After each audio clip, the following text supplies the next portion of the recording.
This is Jonne. And this is the Destination 180 Horror Podcast, where we talk about all kinds of horror movies. So, the movie we're going to be talking about today is The Bad Seed. It's a 1956 film. This one is directed by Mervyn Leroy. It stars Nancy Kelly, Patty McCormick, Henry Jones, and Eileen Heckart. Jonne, do you want to give us like a brief little background on what it's about? Maybe with no spoilers? No spoilers. Yeah, no spoilers. All right. So, The Bad Seed. You have a little girl named Rhoda Penmark, and she is left alone with her mother. Basically, little girl crazy. It's kind of like all you can say. So one thing about this movie, so when we're in our little meetups, we'll kind of just get into the background of the movie and all of the happenings going on behind the scenes before the movie's actually shot, if that makes sense.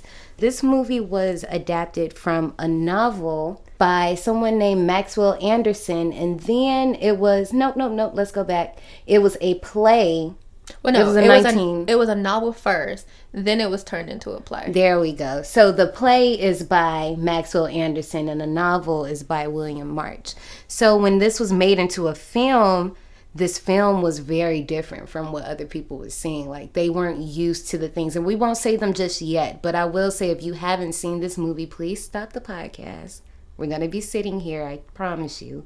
Go watch the movie. You can find it on Amazon. I watched it on a Fire Stick. I think it's like on Hulu. Like, you can find it. It's out there. And then come back and have this conversation. So as we were saying... Oh, if you want to rent it on Amazon, you can rent it for $2.99 on Amazon. This movie deals with a lot of things that now we're used to. So when you see this movie now, you might be able to predict some of the things that might happen. And you might be surprised by some things. But then if you would have seen this, you would have been totally taken left and around the corner. Like, I just don't even know where to start with how this movie just begins to play on the whole evil kid trope. I don't think there's a movie that came before this that even do. Have you seen one? Have you found one that came before this one? Yeah, I don't think there is one. Sure. I think this might have been the one that sets up all those evil kid tropes, and we'll get into it in just a little bit to let you guys know how Rhoda really gets down. I want to talk about the artwork or the movie poster. So when you look up The Bad Seed, you will see it is a black movie poster. It has a little insert of Rhoda in the corner, and she looks very, very menacing. Then you have the mother, Kristen, with a shocked expression. She's more in red. And then we have a silhouette of the mother coming through the door. And it's marketed as the biggest shocker, something that you haven't ever seen in theaters before. Then there's another cover that I really like. It's all black. It seems like this might have been for the 2004 Blu-ray DVD release. It's all black. It says The Bad Seed, but seed is blood red. And it has Rhoda at the bottom. She's facing, I guess this would be facing the left, and you just see her profile. And it looks like there's a trail of blood around her, and it's completely black and white. It's just very unsettling. It looks nothing like the first one. It just looks like if Rhoda and Esther was in a room, I think my money would be on Rhoda. Like, honestly. Howdy, survivors. Please keep your tips and limbs inside the vehicle and remain seated at all times. Hang on to your personal belongings, especially your minds and spines, 'cause this here's a wild ride. Jonne, are you ready for our Q line discussion? Don't be nervous. All right, what's the question? What we got? So the tagline for this movie is, what would you do if you were cursed with the bad seed? Sips wine. Ooh. Well, it depends. Now, before we start, guys, mind you, we're going into spoiler territory. I know we haven't discussed the movie yet, but we're assuming you know what happens in the movie. You know we know what happens in the movie. So Jonne is going to answer this question as if she knows what happens in the movie. Go ahead. Okay. If my child is out here killing people, you gotta go somewhere, but you can't stay in my house. I will send you to a psych ward. I'm gonna call the police. Somebody's gonna come, a priest, somebody, but you's gonna get up at my house. So you're not gonna be down? No. Mm-mm. That's it. No. You gotta go. So, okay. Do you think you would be as quick to catch on to it? Yes. You do? Yeah. How would you address it? What are you gonna do? Like, that's your kid. That's your baby. I'll come visit you, but you're not staying in my house. And I mean, we don't have kids, so we can't. I guess we can't really have that full emotion because we don't know what it's like to love someone like that. But you know, I work with a lot of little kids. I have nieces and nephews, but my perspectives, I don't know. I can't answer that question like you. Like, I think that I might actually, there might be a limit for me. Because I'm a Libra and I just can't help it. Like, I'm going to try. I know that was wrong of my daughter to do. Clearly, it's murder. But I just don't know. That's my 8-year-old daughter. Like, it's either she going to jail or you going to jail. Like, now put it this way. Maybe the first one. The first one, depending on how she played the fiddle. And Rhoda played the fiddle, honey.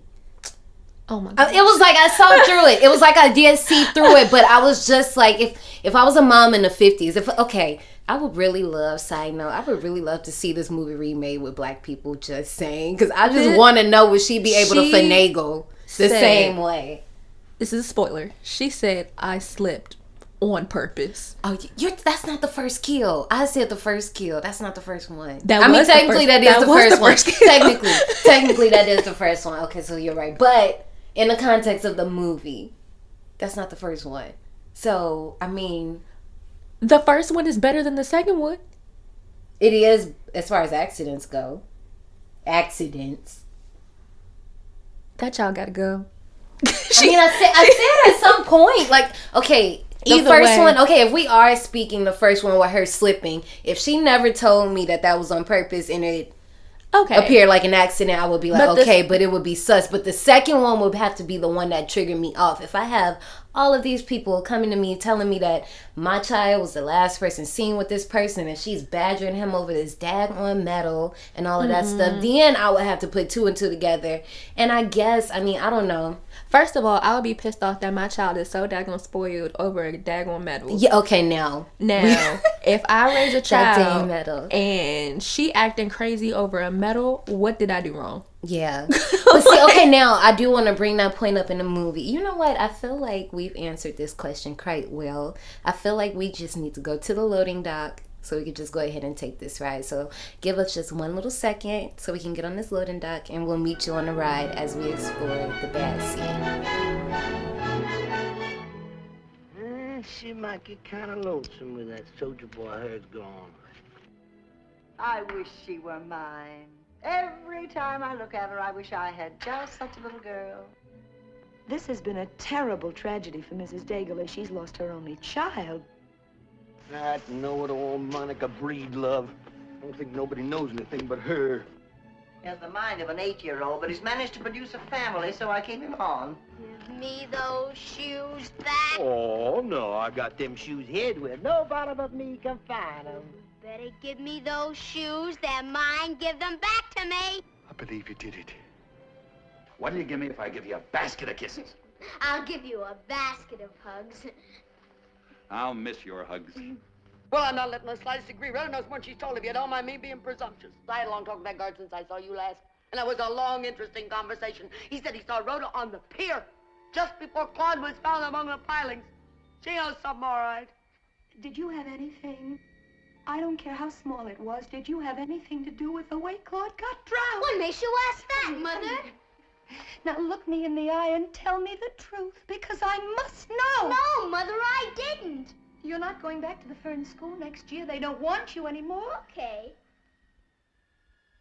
I'm going to call Miss Fern and have her come over here. You think I lied to her? You did lie to her. But not to you, Mother, not to you. You know something? Miss Fern dyes her hair. And Rhoda's a sweet, perfectly sound little girl. Father, is she? Run, Daddy.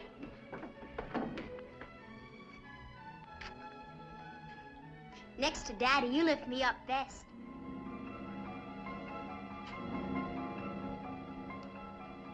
Why do you look at me? I just want to see your face.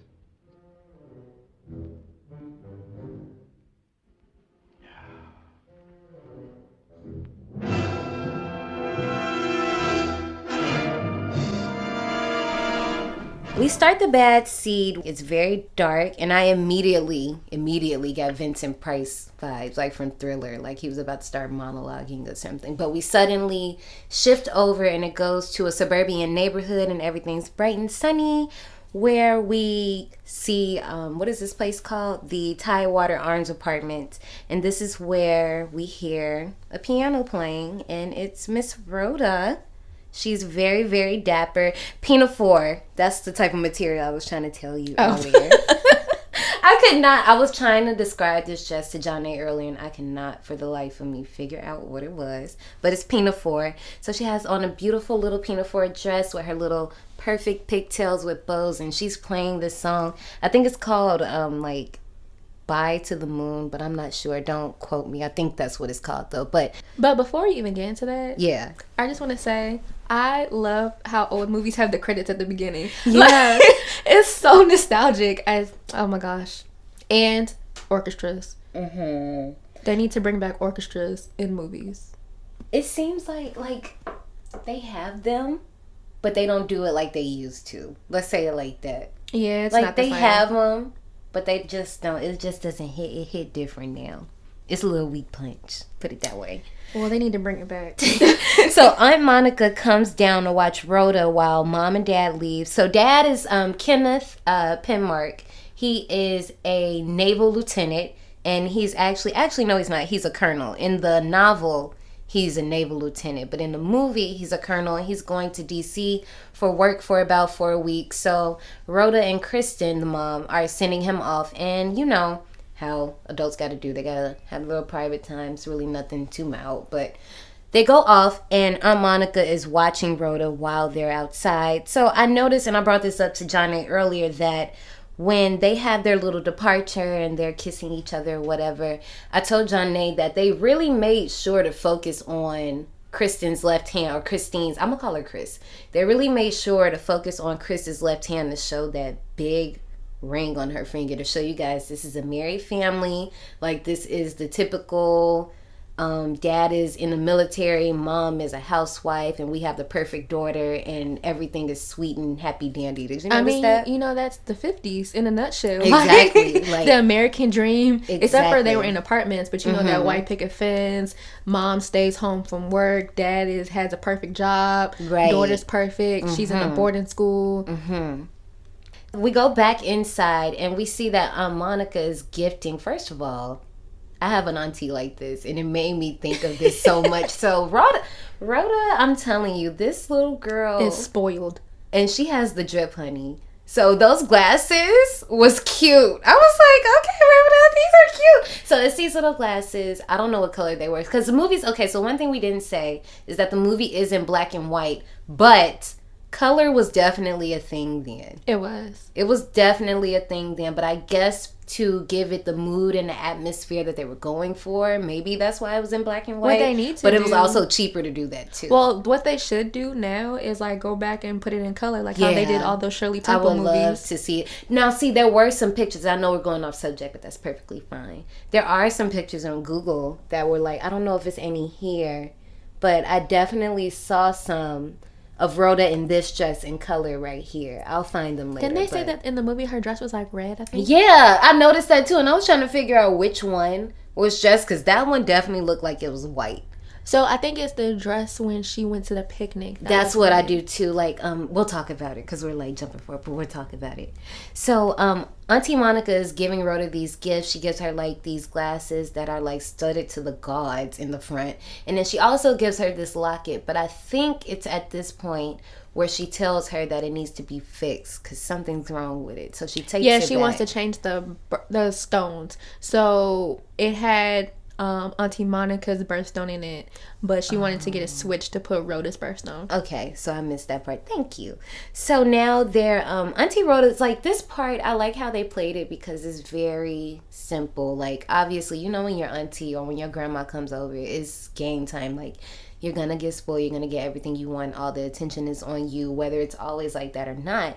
So Aunt Monica, who really, by the way, isn't even Rhoda's aunt, she's really just the landlady, but we all know how that goes. Kind of like giving a little exposition on Rhoda's personality. And she's talking about how for an 8-year-old, she's very, very particular. Like by the way she dresses, how mature she is for her age, the way she speaks, the way she carries herself. And it's just like, you're just kind of like, how is an 8-year-old so perfect? It's weird. Yeah.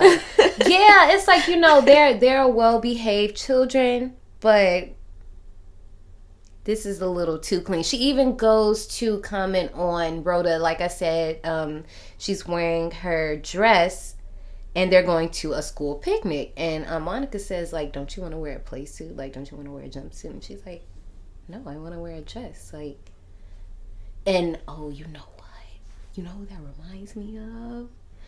Anyway, this is only the first show. It's all right. Anyway, it just clicked in my head when I said that. And if anybody else thought about it too, we can hash it out once we get like an official social media page or something like that. But anyway. Did you peep how Christine was looking at Rhoda the whole entire time? Yeah. That conversation was happening between Rhoda and so you're talking about when like she was sitting in the back? Mm-hmm. Yes. She kept looking side-eyeing her. Like, so that was right. And I think this is... Like, how you side-eyeing your daughter already? Okay, so I think... Like you said, so Aunt Monica, like I said, was just describing her personality and things. And I guess, like, the mom was just seeing how she was, like, soaking it up because she sees that she's slowly wrapping Monica in between her fingers or whatever. Then the little girl had the nerve to say, I want both. Yeah, no, but see, my thing was... No, okay, because I wrote that down here. But I'm like, why would Aunt Monica come up in here with all these gifts and tell me I gotta choose? She said, I want both. I'm on Rhoda's side. I want both too, sis.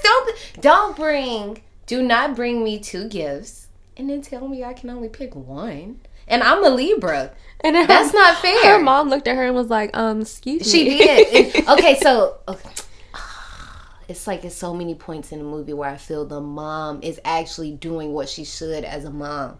Like, I will give Christy or Chris credit. It wasn't like she was one of those moms that just sat and let Rhoda do whatever. Like, she always called her out. Like, as we get into, I don't want to skip too ahead, but there are a few times she calls Rhoda out for being bratty. We later go, they're heading outside. I believe that Rhoda, yes, like I said, Rhoda and her mom are going to go to the school picnic. And this is where we meet Leroy or Leroy. Leroy. We have no idea what this guy's name is. It's Leroy. We're going to say Leroy because they say it both ways. Leroy with the accent over okay, there. Yeah. Capital R, honey. Okay. So we meet Leroy, and he is the building's custodian. Monica describes him as a grown man with the mind of an 8-year-old, but he has a family, so that's the only reason he really works there.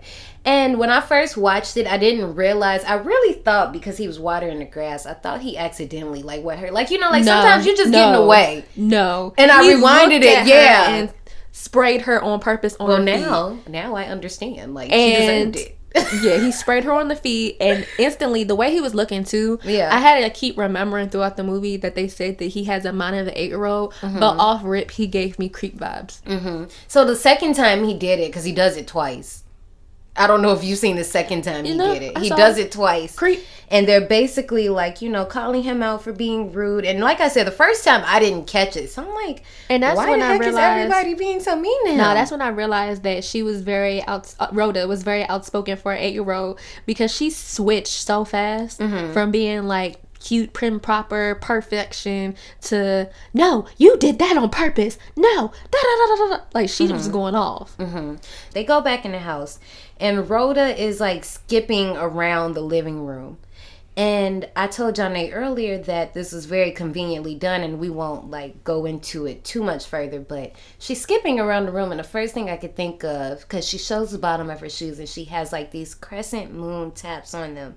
And I'm like, I know she's scratching up this daggone floor. Like, Jonne and I are dancers, and I've taken tap. I don't know if Jonne's taken tap. No, but I have tap shoes, which is so weird. I've never taken tap, but I have tap shoes. So we have tap shoes. So any of you out there by chance have taken tap or have seen a tap shoe or a show, you know very well that they are lethal to a wooden floor, which has nothing to do with nothing. But in my head, especially now that we're a little bit older and we get when kids do annoying things that they don't think is annoying, but you do, I was just very shook that they stood there that long and just let her make that noise, because it was very like... Well, I mean, you gotta look at the genetic makeup. I mean, okay. Because my mama would not let me scratch up her floor. Wow. Okay. So, here again, Monica goes into just singing Rhoda's praises and talking about the perfect little girl she is. And I think she brings up about how smart she is and how she can have everything in the world. And Rhoda, this is like a sign for Rhoda to just take it and run with it. Rhoda brings up at school that she did not win the medal for best penmanship.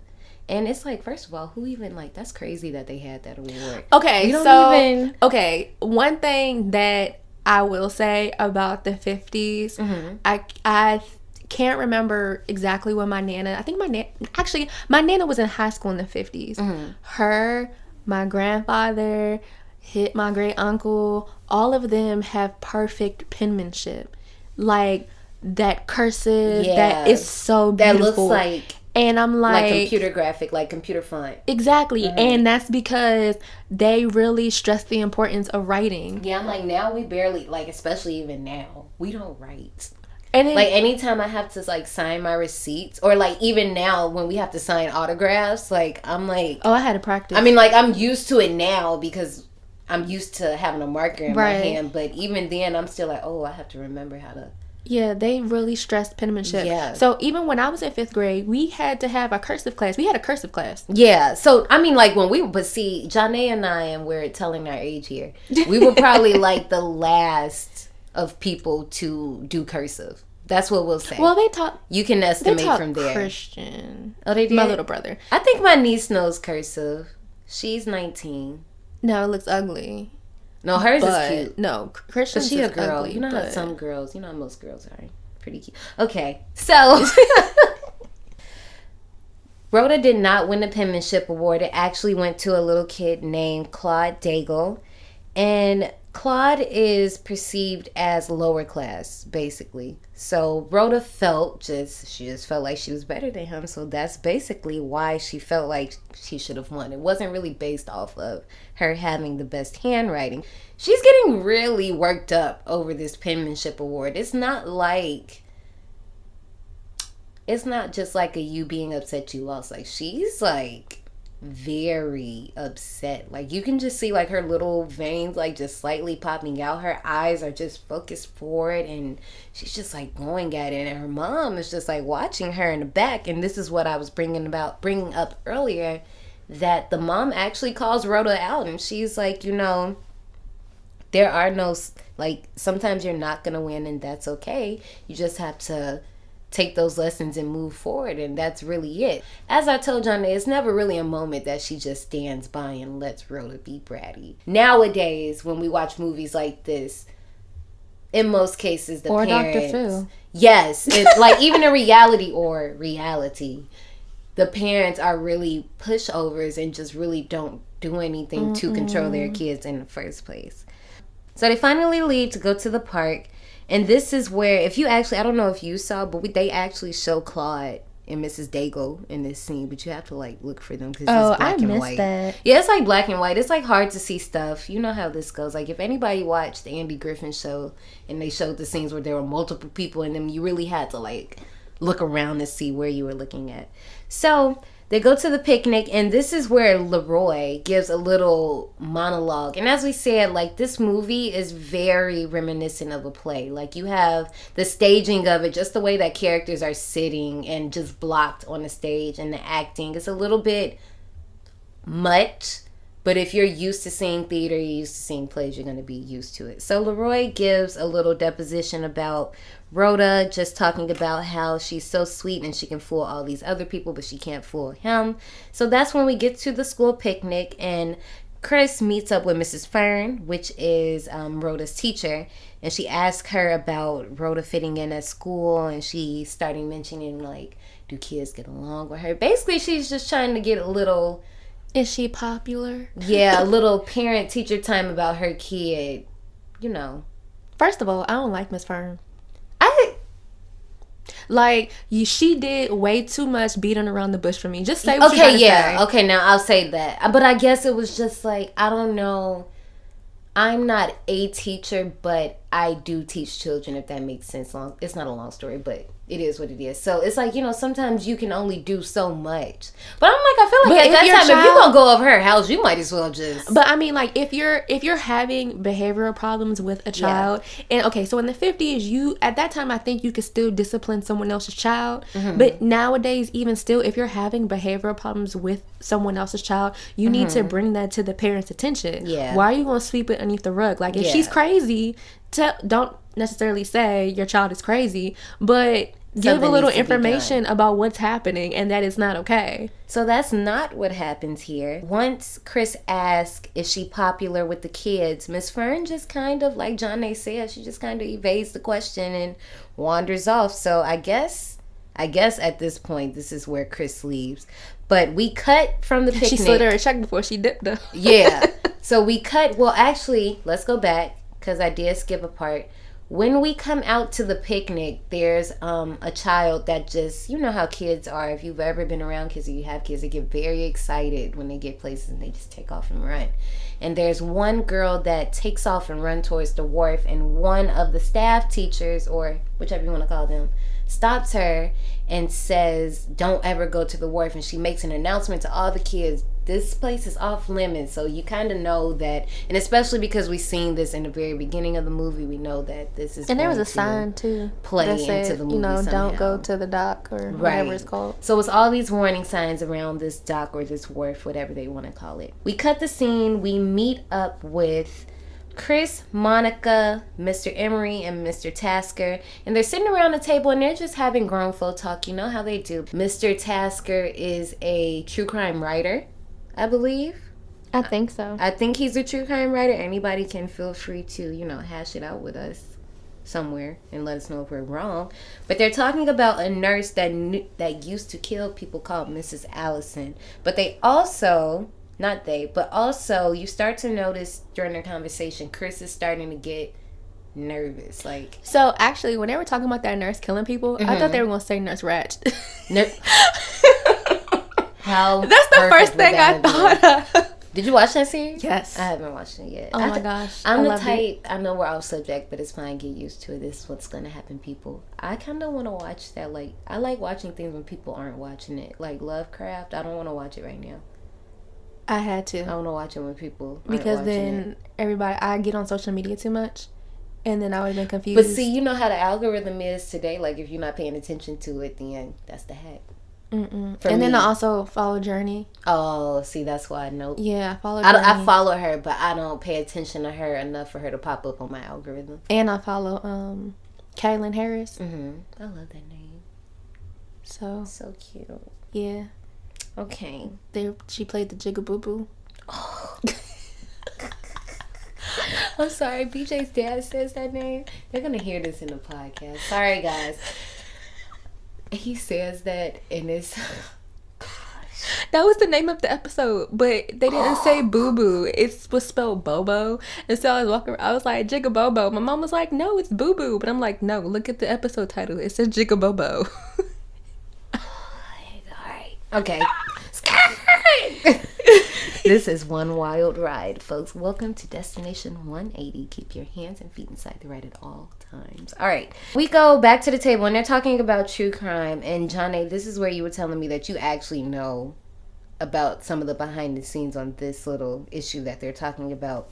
Chris is kind of unsettled by them talking about true crime, and Monica is like that friend that anytime you say something is wrong, she has the assessment, she has the answer. Well, that's because her little butt done went to therapy and got psychoanalyzed, so now she thinks she can go and psychoanalyze everybody else. Okay, and I mean, don't we all need that friend? Sometimes not. So the whole time they're doing this, I'm like, wait a minute, I want to hear the story about this nurse that's killing everybody. I'm like, can we get back to the story? And Monica is like, did you see the part where she like hits her on the shoulder? How does that make you feel? She was like, how does that make you feel? I was what like, do you think now? She hit her hard as heck. Like, you know how you might tap your friend, like when you laugh and you like tap your friend, like Monica, no. See, if we was in the club and we was drunk, Monica would have got popped. Cause no, excuse me, no, cause she had her way too hard. So in my notes when we were watching it, they doing all of this and I'm like, no, I really want to hear the story. Like, can we go back? So they get into, Chris gives us this little spiel, and Phil, please help me out here because it was a lot going on. That she believes she's adopted and she has all these dreams about her being adopted and her parents on her parents. So that whole psychoanalyzing thing, she was trying to get, Monica was trying to get Christine to say how scary things make her feel. Right. Because Christine was saying that she doesn't like blood, she doesn't like guts, she doesn't like hearing about true crime or any of that. And so now Monica wants to psychoanalyze her and figure out why. So as Mr. Tasker is explaining this nurse who's going around killing people, she keeps interrupting the story to be like, okay, so when he said that, what did you think? What are you thinking about? What are you thinking about now? And she was like, well, I mean, I don't know. Like, what? So Dr. Well, I don't know why I want to call him Dr. Tasker. I don't think he's a doctor. Mr. Tasker gets to a point in the story where he says that this nurse got away with it because she would go on and change her name ever so often. And I'm not sure, you can go ahead and correct me, I'm not sure if her original name or the name she ended up going with was Bessie Danker. And as soon as they say this name, Chris just, like, her whole body, everything in her system just shut down. So in my head, and she looked up like, yeah, what did you say? Yeah, like, what? Like, she just, like, something about saying this name, and we'll get to it. Something about saying this name just did not sit with her. Okay, so right. When she reacted that way, automatically, I kind of figured out the plot. So she already just said that the story was making her think of her father. Then she was talking about, well, when Monica asked her, why did it make you think of her father? She was like, well, I think I'm adopted. So then they went into that whole changeling situation where Monica was saying that, oh, it's normal for you to feel like you've been adopted at some point. And so Christine you ever felt like that? No, I haven't either. Yeah, I never felt like I was adopted. Like, had teenage aggression towards my parents. Now I would joke and tell my brothers they were adopted all the time. My sisters probably told me that before, but I don't know. Yeah, no, I've never felt like I was adopted. They rude. But no, she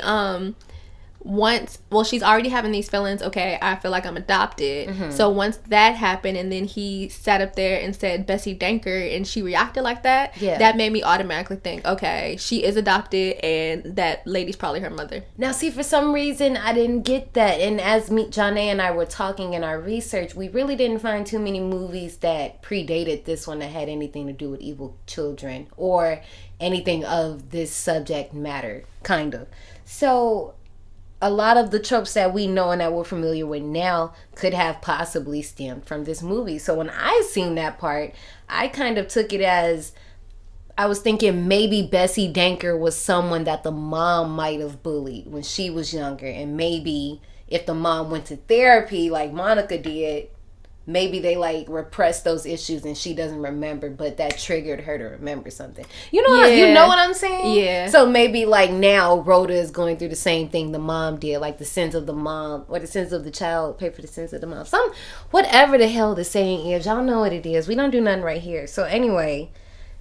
Yeah, it was just the fact that it was like, okay, you're bringing up adoption for a reason. Yeah. And then the fact that she perked up at that name, Bessie Danker, I was like, okay. No. Like, she caught it, I didn't. So, Emery turns on the radio, and the announcer, and I actually like how they did this. Normally, nowadays, when we turn on radios, turn on TVs, it immediately, like, perfect timing immediately goes into whatever the heck we're supposed to hear. But here, it just kind of gives us some banter about the weather. Like, we just hear regular news forecast, and then all of a sudden, we get breaking news that a kid has drowned at the school picnic, and everything just stopped. And they don't withhold the name, they withhold the name, which is normal. But then literally probably like a minute or two later, they released that 8-year-old Claude Deagle had drowned.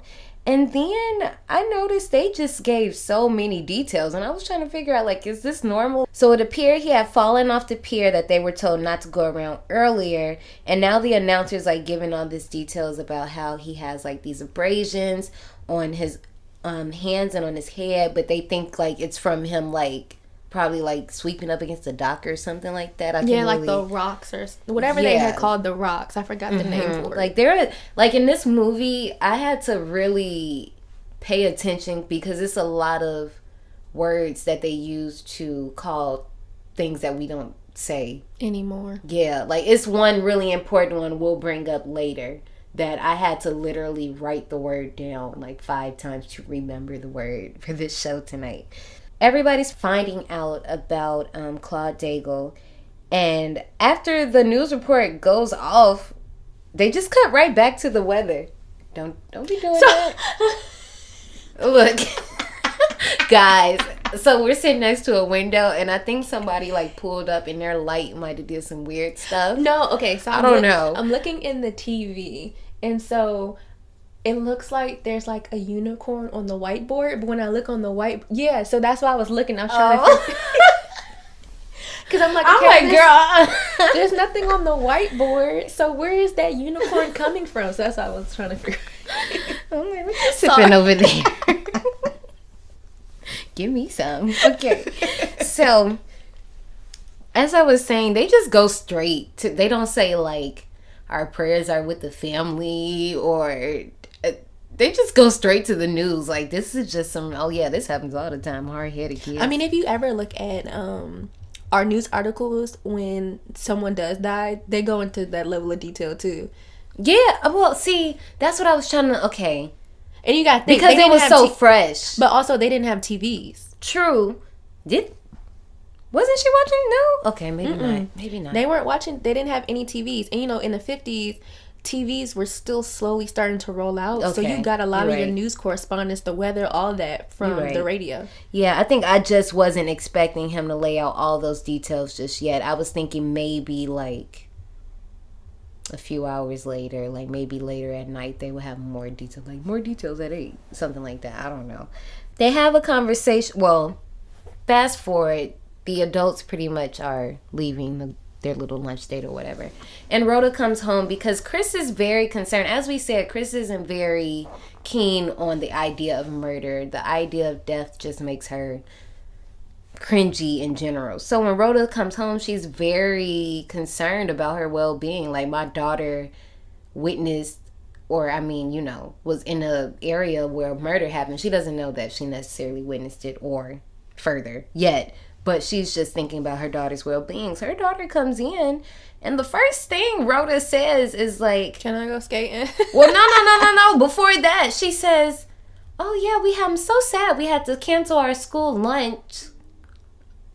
Oh, she was hungry. She asked for a peanut butter sandwich. Sis, a kid, your classmate just died, and you're upset that they canceled the lunch?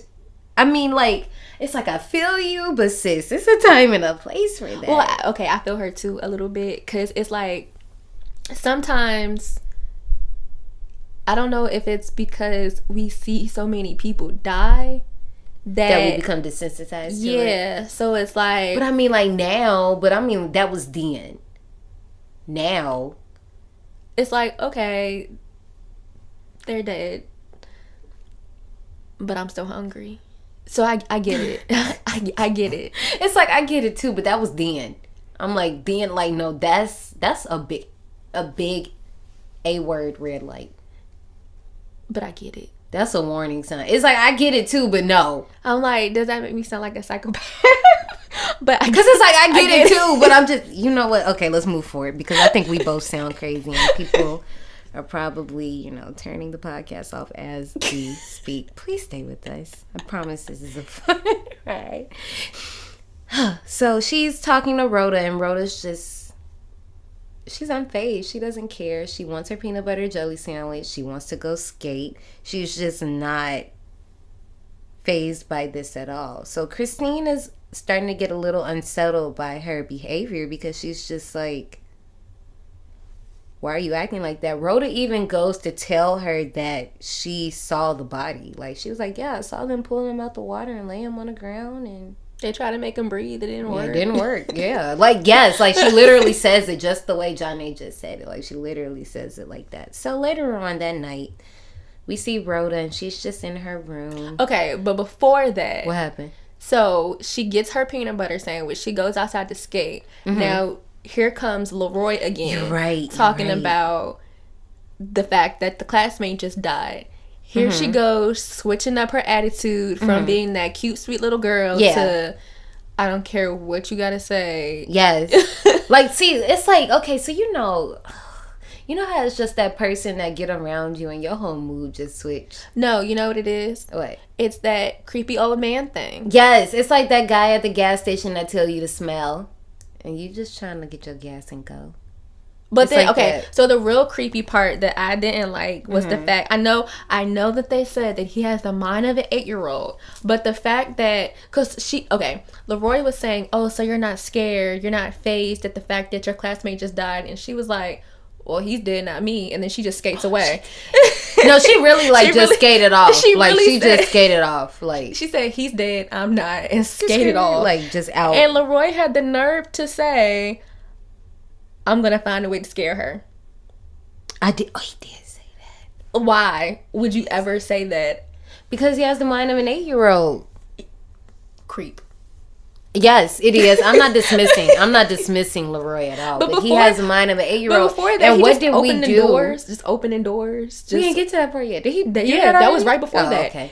Because he opened the door to come into the apartment to get the trash. But think about when we were little, like 4th, 5th grade, and we would be on recess. We used to do that boys against girls stuff, running around the playground trying to like tag each other, scare each other and stuff. So I mean, like, in that sense it makes sense. But yes, he is a grown man. So creep. Yes.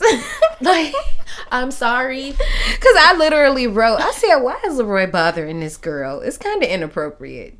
At least for his age, it is. But, I mean, it really was. So I get the developmental issues. But, again, you're how old? And you sitting here talking about, oh, I'm going to scare her. Like, sir, what? I wish they would have told us, like, his actual age. I don't know if they did. I don't think they, like, told us. Maybe in the novel. Maybe. Which I didn't read. Yeah, I didn't either. I mean, I don't think we was going to do that. Anyway, so later on that night, she's in her bed, and this just made me think of simpler times. So Chris is reading a book, and I meant to see what the title was. It has something to do with a castle. I don't know what it is. It's some book. Anyway, Chris is reading her book, and in the book, I tried to listen to see if there was any foreshadowing or anything, but not really. It was really just an innocent book. And Rhoda is like doing that thing where she's just like falling asleep, but she's not really asleep yet. So the mom tells her she needs to take her vitamins, and she goes ahead and she just talks about how vitamins are easy to swallow. And I'm listening to her child, and I'm like, this is very odd for an 8-year-old to say to somebody. And also that she likes whatever juice. Apricot juice. Yeah. I'm like, wait, first of all, that's how you know they're in a different class. Who is drinking apricot juice? First of all, I don't even know if I even had an apricot. I don't even think I've ever even tasted one. I mean, I know what that color is just because of Crayola. But I wonder what it tastes like. This is exactly what I mean by they're establishing like what type of class that they're in. Because I bet you if we did a survey, almost nobody would have tasted that before. That's just so random and I don't even know if I've peculiar. ever bought an apricot. Yeah, like I'm just like I wouldn't even know what to do with it, like if I did. So the next day we wake up to Rhoda. She's playing that daggone song again, but at least she's very consistent. And it actually, noticed. Yeah, I was about to say that she actually got better. So I was wondering, oh my gosh. The same movie I thought about earlier just popped up in my head again, but we're not going to talk about it this month because it kind of doesn't qualify for the category. But did we even tell them what the category was this month? No, we didn't. We're terrible, guys. We'll get to it at the end. It's fine. We'll just keep going. So, Miss Fern comes by and she lets Chris know that the penmanship medal is lost. Again, I don't like this lady. So Rhoda asks to go sit in the yard. And when she first does it, Miss Fern and Chris are like sitting. They're sitting in the living room and they're talking. And Rhoda just comes out of her room. Like the piano just stops out of nowhere. And she comes out her room. And she asks if she can go play outside like under this little rotunda of sorts. But not only that, how did you conveniently stop playing when the penmanship award was Yes, because mentioned? it was like they were talking for a while. And she literally did not stop playing until they brought that medal up. But it just tripped me out because I'm like, that piano was loud. Like if you have a piano in your home, if you ever play the piano, those keys are very loud. Mm-hmm. So when you're playing like that, it's very hard to hear. And it's like this. It's not like the piano's in the living room. She's in her room. First of all, she has a piano in her room. That wasn't even her room. That Which room was that? It was another room. So it was like a room, and then next to the room was like the door frame, and then it was her room. Okay. And then like you go down the hall, and that was the parents' so that's room. why she get. Okay, so now that makes sense. I thought got it. All right. So she goes out to play in the yard, and they continue their conversation. And Miss Fern mentions that Rhoda was the last to see Claude, and she was also badgering the poor kid for his penmanship award. And that's when Chris is just starting to get those cogs working in her head. And also, Miss Fern tells her, and I'm looking at Jonne, and I can just see that she's so over Miss Fern right now. She tells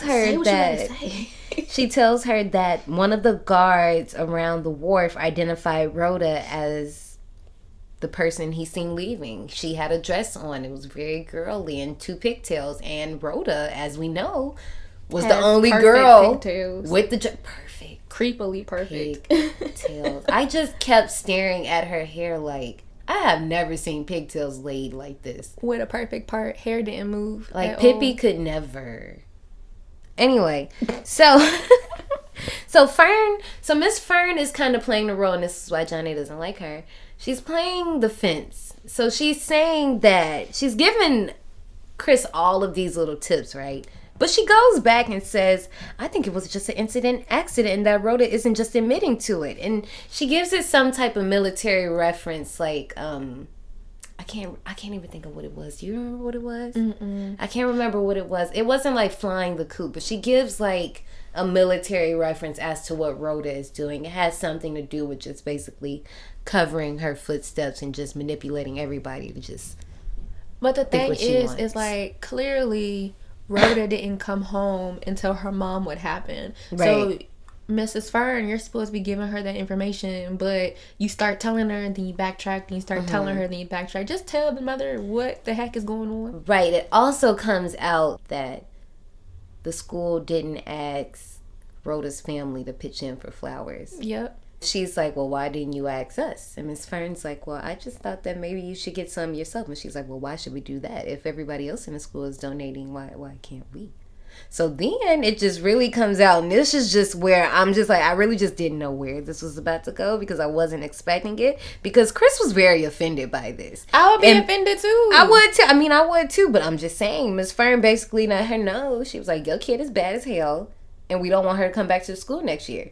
Well, okay, so the thing is that Christine actually said it first. Well, since you're accusing my child of committing murder, we're just not going to come back next year. And they were like, well, since you already said it, yeah, we agree. You can't come back. Basically. And she probably felt good. She said that. She probably came over there to say that. You know, people be scary, but they be wanting you to say something first so they could just be like, all right. But anyway. I'm like, and can I have my check back then? Okay, because I know that too. That's off the subject. I wonder did they get that back, but probably not. You know how these schools be doing. Surprisingly, the Daigles actually followed Miss Fern to the apartment, and the missus is drunk. First of all, what type of drunk was that? Wait, I'm gonna get to it, and I don't know if you caught it, but I caught something in this coming up in just a little bit, and it had me on the floor. Like, I just want to know what kind of drunk was that? What? She was lit. She just lost her baby. Okay. She was like not that drunk the way she was acting.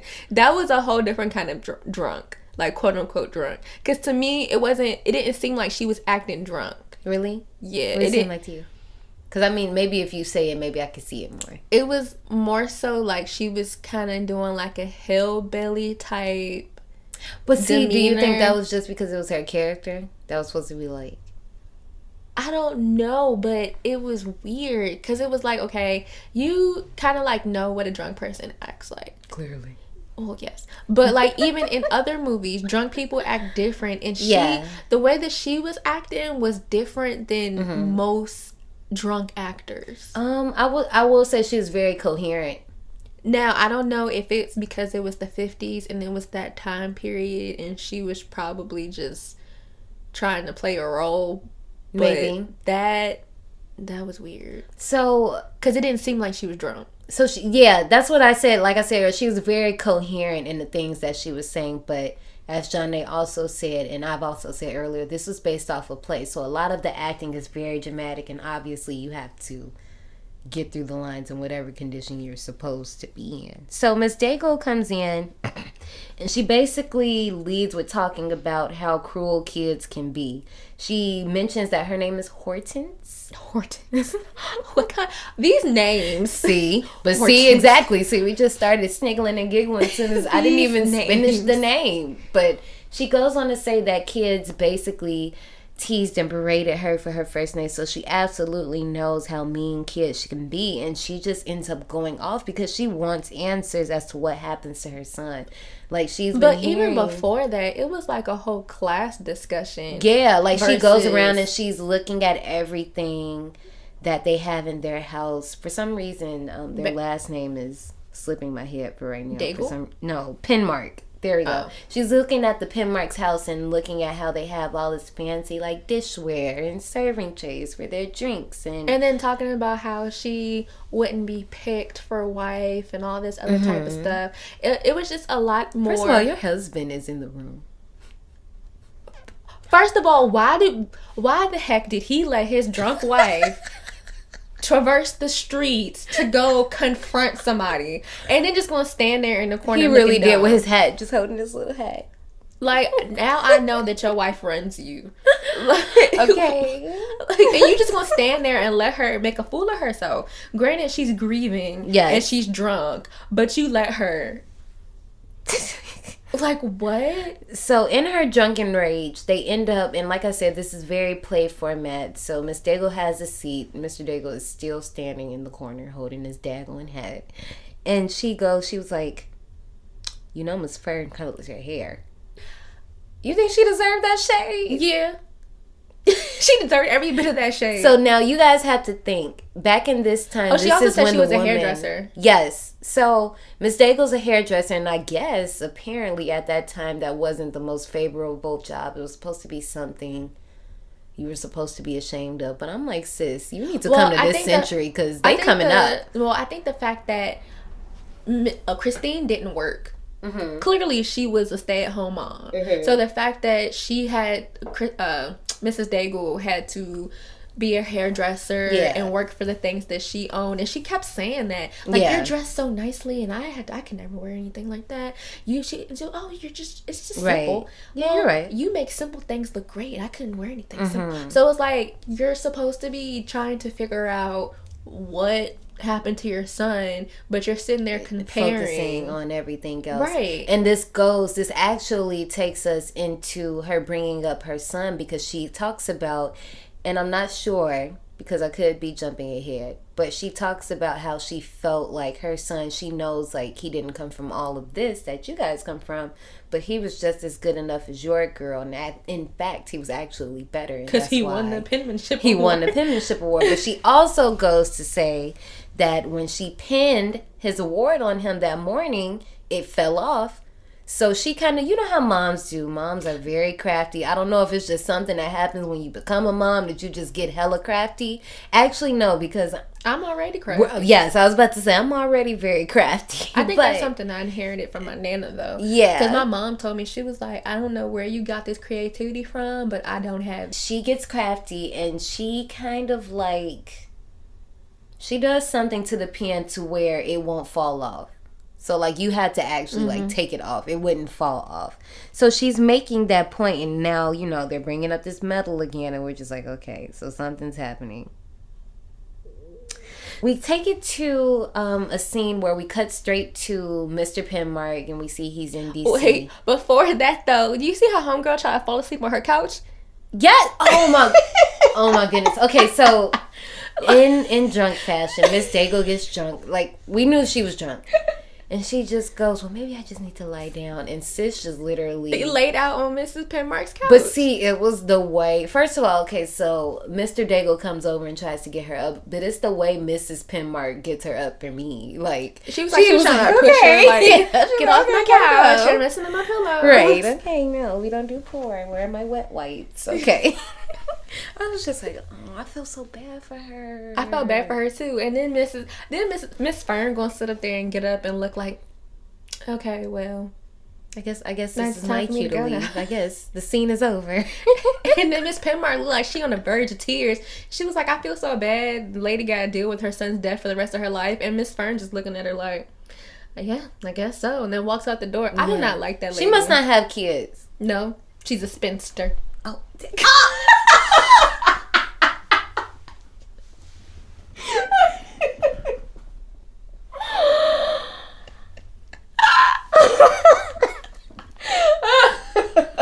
Okay. Back on the ride. Clearly I watched too many old movies. Okay, back on the ride. Alright, so Miss Dago leaves. And we go to a scene where we see Mr. Penmark. He's in DC. He's at work. And he asked about the incident down at the lake because I'm assuming somehow he heard about it. And the mom, this was her key to say something to him. Like, even if she didn't have a suspicion about Rhoda, she could have said something. And she says nothing. And he says that, yeah, so I'll be gone for the next 4 weeks. You guys will be all right. We'll check into each other, and that's it. So Aunt Monica comes by again, and she comes by to collect Rhoda's locket. So this is where, I'm not sure where Rhoda is at this point. I think she might have been outside or something like that. So Chris goes in Rhoda's room because she knows where she keeps the locket, and she goes in her little jewelry box, her treasure chest, whichever you want to call it, and she finds the locket. But she also finds something else. That dang on penmanship award. That dang on medal. So she goes ahead and she gives Monica the locket, and they have a little back and forth. And she goes back and she looks at the medal, and the whole time I'm like, I wonder if she gonna like do something. But to my surprise, Chris takes off out of that room and down that hallway, and I just knew. I said, dang, Rhoda about to get beat. So she goes off and she meets Rhoda, and I'm not sure like if she met up with her outside or if like Rhoda came in the house. So she yelled at their window, told Rhoda that she needs to come in because she want to talk to her. Yeah. And then Rhoda was like, well, can I just finish this page? Which gives her the perfect time for someone to call. Who is it that calls her? I can't remember. I don't think it's really that important. So she comes in and she asks her about the medal. And Rhoda just tries to charm her sweet little way out of it. Like, she's just doing everything. Like, she's touching her face. Oh, my mommy, pretty mother. I have a beautiful mommy. Sociopath. All of that stuff. Just trying to butter her up to make her see that this is her perfect angel and she couldn't do any wrong. But Chris is seeing through it today. She ain't going for it today. And Rhoda admits to being on the wharf. But she said that she wasn't bothering Claude.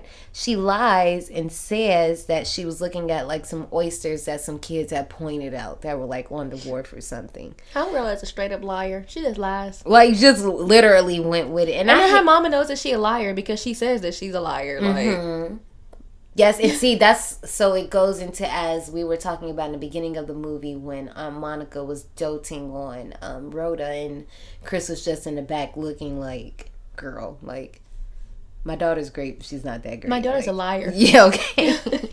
So she, Rhoda's basically doing everything she can to get the focus off of her, and she just continues to lie and just charm her way out. Like, the way that she switches from very sweet to very upset is very unnerving. Like, in 1 second, she's doing my whole beautiful mommy thing, and maybe we can go do this later, to screaming how she doesn't want her mom to call Miss Fern because she actually lied to Miss Fern. Superb acting. Yeah, she was like, no, the little girl who plays, I think her name is Patty McCormack. I might be pronouncing that wrong, but she does amazing. Like, it's not like the typical child actor we get today or in the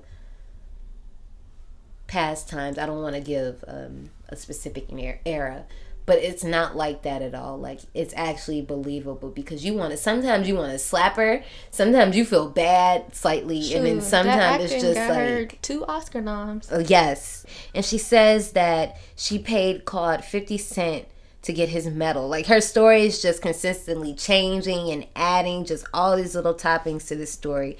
And I'm wondering, like, okay, but where does she get 50 cents? Do you really think that this is gonna work? Like, all these stories you're telling.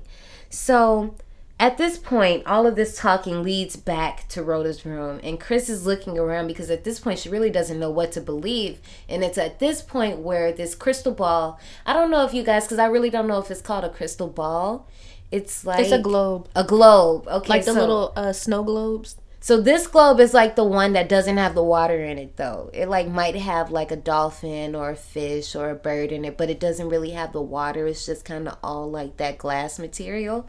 So it's one of those, and she looks at it, and apparently they used to live in Wichita before they moved here, and she brings up what happened to the older neighbor, and Rhoda goes ahead and she says, I accidentally slipped.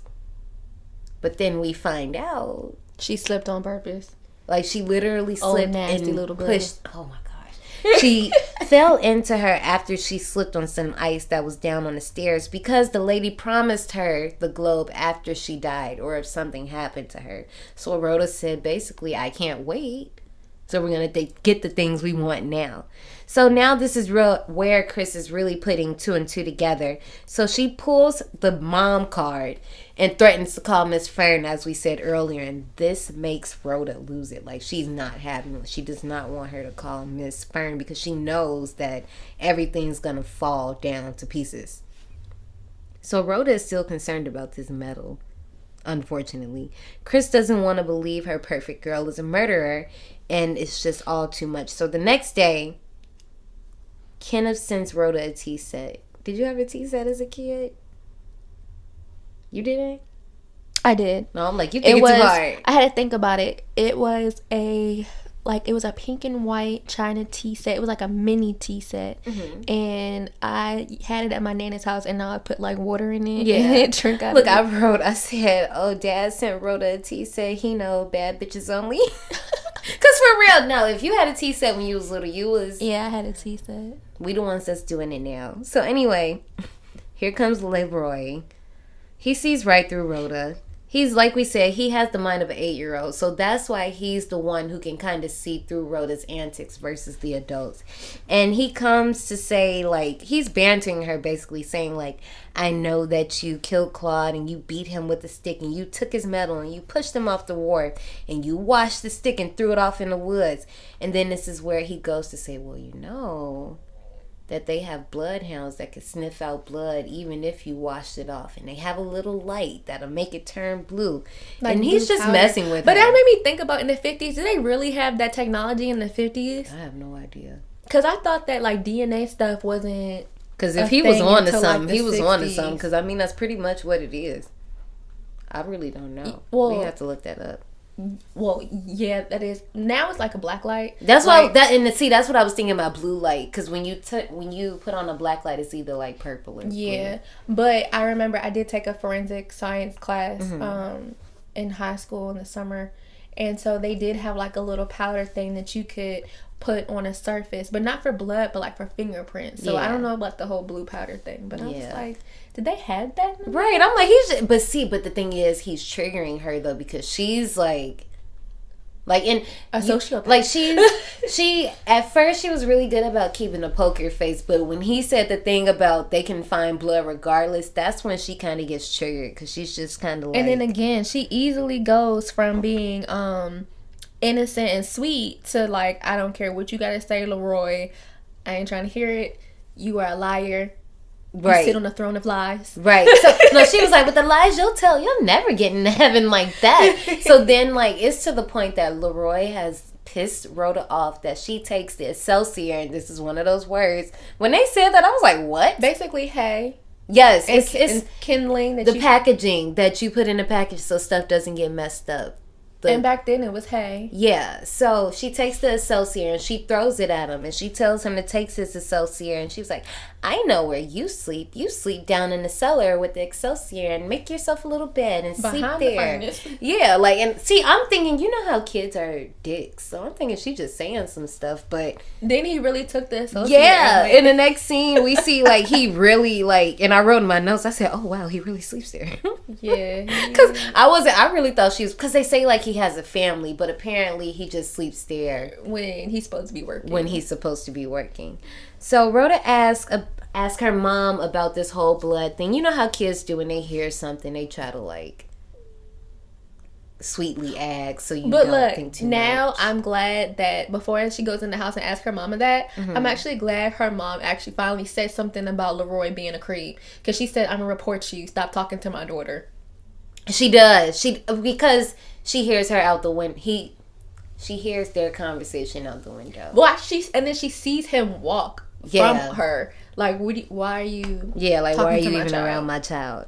So when she asked her about the blood thing, Chris is like, well, you know, I can ask Miss Fern. And once again, Rhoda freaks out, like, do not call Miss Fern. So that's when, like you said, she was like, well, okay, well, I can ask Mr. Tasker when he comes over, because he's a crime writer or investigator, one of those. So that happens. Mr. Tasker is basically coming over for dinner, and she asked him, would a child commit murder? Like, are children capable of committing murder, or is this something like they grow into? Basically, they're pushing the whole nature versus nurture thing.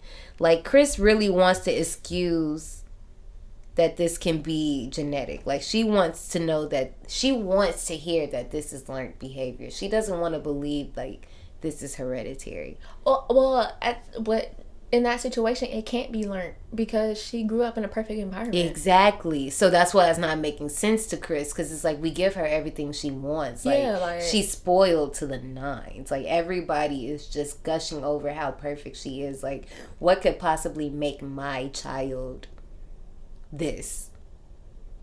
Yeah. That's why she wants to hear that it's not hereditary, and that's why she wants to hear that this has to be a learned behavior. Like, this has to be... Well, nah.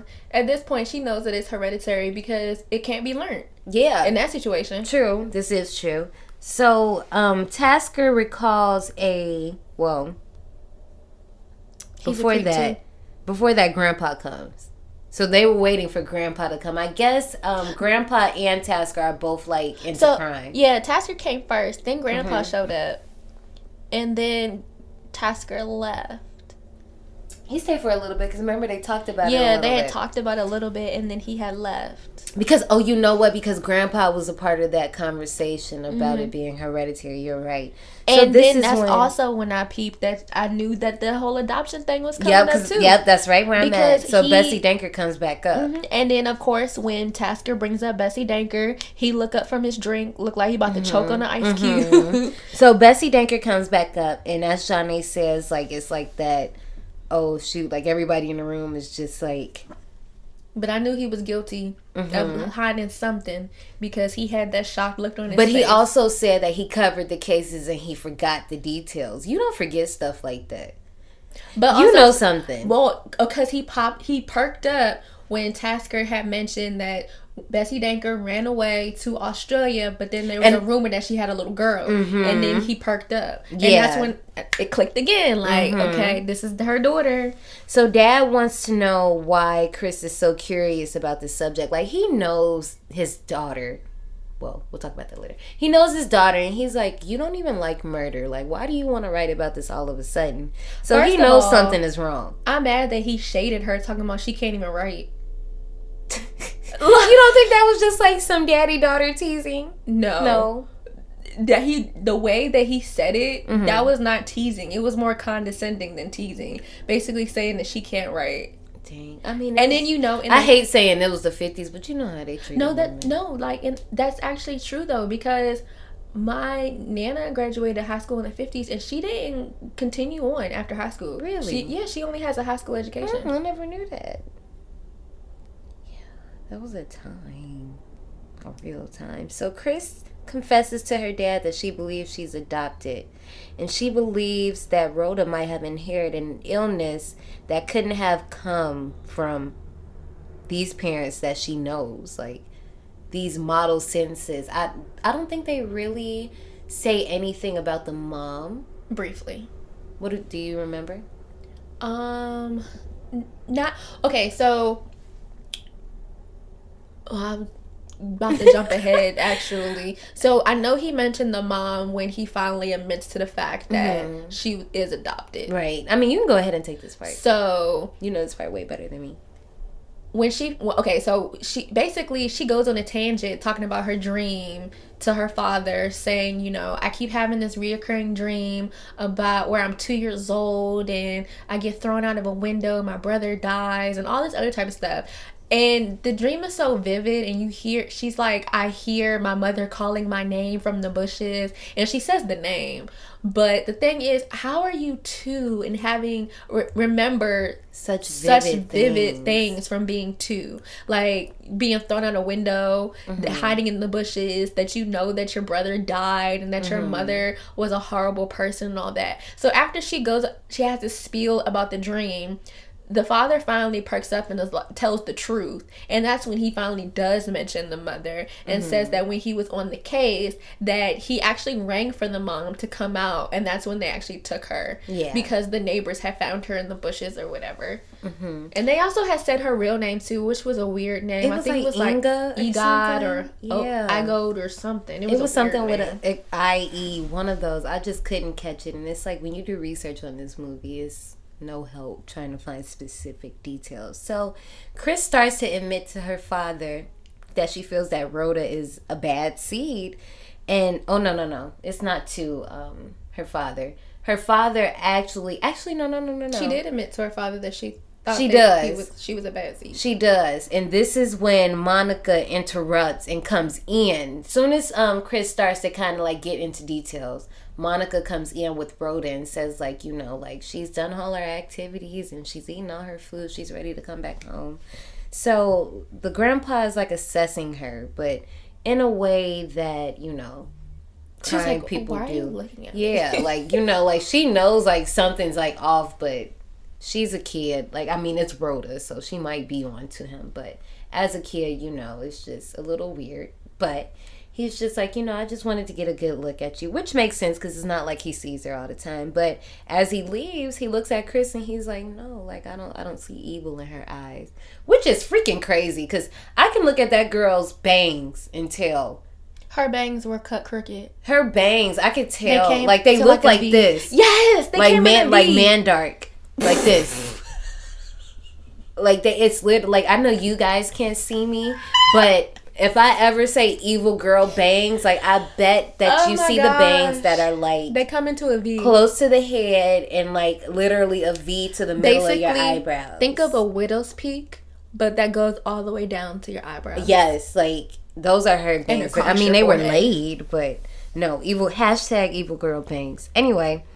So later that I think Mr. Tasker's a creep too, because before he left, oh my God, we didn't even talk all of the creepiness that these men display. Go ahead. She smiled at Mr. Tasker and gave a curtsy like a proper young lady, and he had the nerve but to before say, that, she was like, "Oh, you like when little girls curtsy?" I was like, Exactly. Because he was like, oh, that's a smile that would make a man happy or something like that. And she was like, oh, you like when little girls curtsy? And then she curtsied again. And then he just like stroked her little pigtail. And then when she went out the door, she flung the pigtail behind her back. Yeah. Like so she was like, well, I won't be here. I'll be with Aunt Monica upstairs for dinner. And he was like, well, it'll be our loss. But as he says it, he like strokes her little ponytail. Kind of like a boy would do if he's like brushing your hair behind your ear or something. You're a grown man talking about an 8-year-old making a man happy. Right. So we were talking about, like, you know, at the time that was acceptable, but now it's like we're watching it now and it's like, why was it though?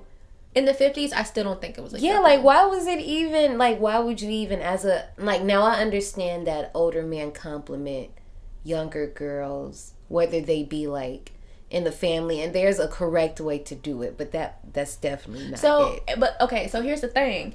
Now, not 8 years old, but like still in the 50s. In the 50s, they didn't even have 11th. They didn't have a 12th grade. Really? Mm-hmm. So a couple of weeks ago, I was sitting with my great uncle, and he went to it was called Parker Gray. It doesn't exist anymore in Alexandria, Virginia. And at the time when my nana graduated high school and my papa graduated high school, they graduated in 11th grade. Mm-hmm. So here you are, 15, 16 years old, graduating from high school and then going into the real world. Yeah. So then my great uncle, he got pissed off because I think it was the year that he was supposed to be a senior. Mm-hmm. They were like, oh, we're going to add another grade. So that's when they decided to add 12th grade. Can you imagine you about to graduate and they're like, yeah, 1 more year? Because I think that's when they started to realize that maybe you're not ready to be an adult. Well, because somebody did. Right, because it was like you're 15, 16 years old and you can't really work for real. Or you are working for real. So it's like... They need to add college to that. I mean, low-key. Anyway, so later on that night, we see Chris is in the living room and she's... I didn't make the point that I was trying to make. Shoot. Sorry. Go ahead. No, the point that I was trying to make was that at 8, I think the age difference of looking at someone for marriage was a little bit lower. So it's weird. That it's weird that like 16 you could be ready for marriage back then. Yeah. But at 8 years old you're being looked at. So I just still don't think it's acceptable. Like it's like they're grooming you for that. Yeah, I still don't think it's acceptable because she was 8 years old. Yeah, it's not. I see it, but it's still weird. Okay, sorry. Go ahead. No, you're fine. So later that night, Chris is doing, late night maintenance stuff as you would do. And we see Rhoda's little butt sneaking out her room. First of all, I think she had her dress on still. Or one of her dresses on. So it's like, ma'am, we can see you. So Chris catches her. And I'm loving Chris as a mom. Because she's just not letting any of this nonsense slide. So she catches Rhoda. And it's something behind her back. And we see that Rhoda is trying to take her shoes to the incinerator. Because they were used as the murder weapon. And this is where ultimately Rhoda confesses to murdering Claude.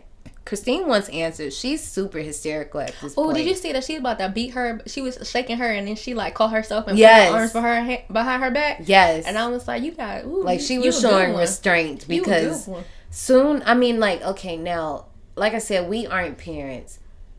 However, I can't speak for Jonne, but I grew up in a house where I definitely got whoopings. Now, so I'm guessing Jonne did too. So as far as when I'm a parent, I really don't know. I can't say that I will or won't. I'm pretty sure there are probably things that will warrant. Look, with the way that they calling the police on parents nowadays. Right, and that's exactly why. I'm pretty sure there are some things that'll probably warrant a pop or something. I don't know. I can't really speak on that. Yeah, like, exactly. I don't know. Some medieval torture devices. I don't know. Anyway, Christine wants answers.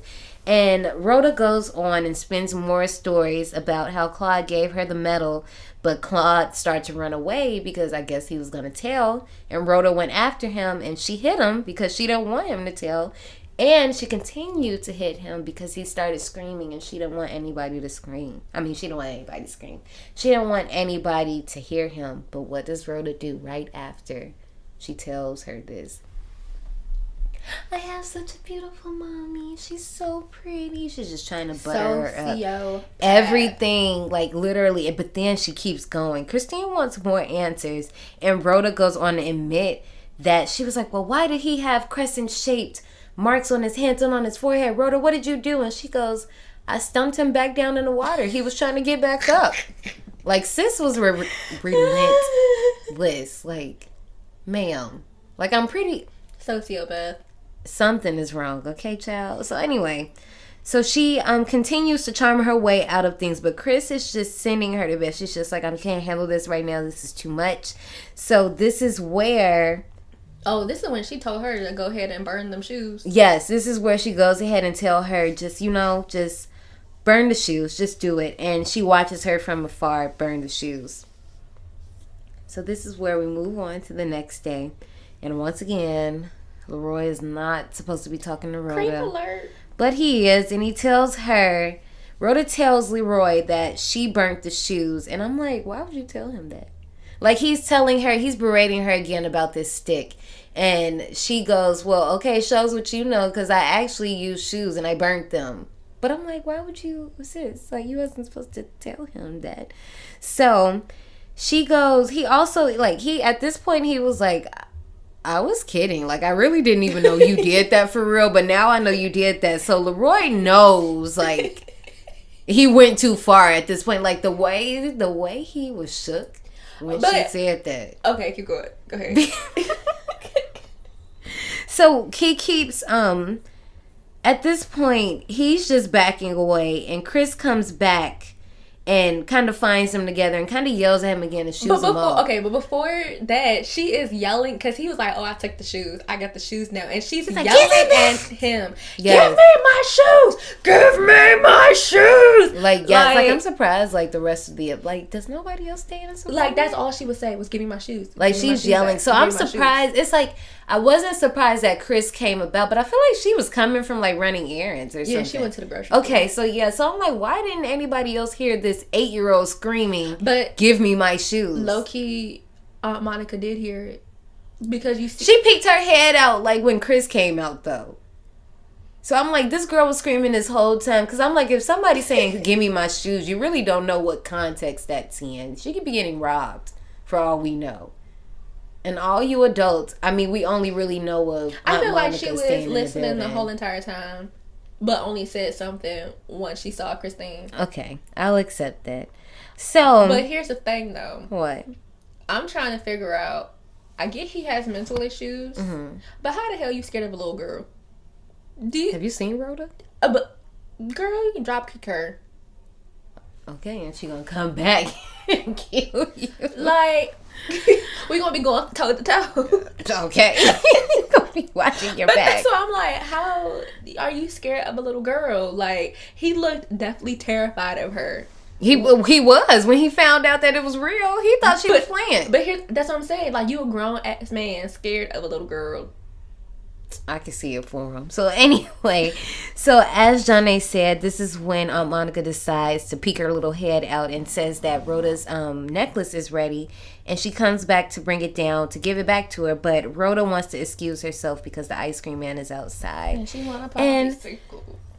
Sis goes outside for a popsicle and tries to slyly grab a handful of matches, which Chris stops her hot in her tracks, no pun intended, and tells her, like, what do you even need those for? Like, sis, put those back. So she puts them back. However, so you think she keeps 3. And I was trying to figure out, like, if it was any significance in her having 3, but clearly this was in the 50s, so movies weren't doing that just yet. But then I was just like, why are those there? Why are those matches just sitting there? Like, why wouldn't you have that? But I mean, yeah, but why wouldn't you have? But then no, because remember that one scene they had lighters when they were smoking the cigarettes. He was like, "You want a light, Doc?" The grandpa and Tasker. True. Because I mean, yeah, okay, I'm not saying just because you have a lighter, you can't have matches. But those are the men, though. The men had the lighters. True. Okay. Still, if you got kids, you don't need to have stuff like that out. So anyway. So, this is where, especially if not you or me as a child. Okay. You know what? Actually, I take that back, because I definitely knew where matches were. Exactly. Okay, I take it back. And then, even me as an adult in college, when we were, in the circles, and I would have the lighter, and my ex-boyfriend would be like, Jonne, give me that lighter. Because I'll be sitting there just flicking the blick, like. I do, but see, it's something calming about that. Okay, let's not get off. It's something very calming about just flicking lighters. But anyway, this is where Chris is just talking to Monica about, like, how she's been feeling, because Monica is noticing, like, something is off with Chris. Like, she don't know what it is, but it's something. But it's just like Monica is calling out Chris's behavior because to her it seems very erratic and just unnormal. But who do we have come show up again? It is Miss Daigle, and she is very drunk.